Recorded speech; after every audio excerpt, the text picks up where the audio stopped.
আসসালামু আলাইকুম এভরিওয়ান। আশা করি আপনারা ভালো আছেন।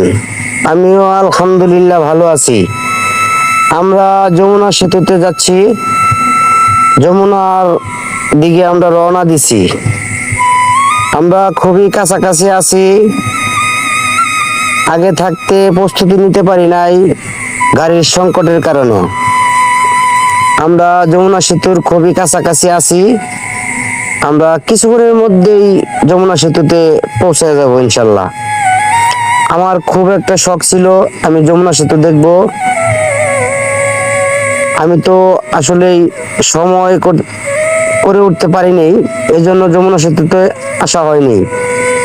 যাক, এবার কুরবানি ঈদে আমারও ভাগ্য হয়েছে যমুনা সেতুতে আসার জন্য। আপনাদেরকেও পাশাপাশি দেখা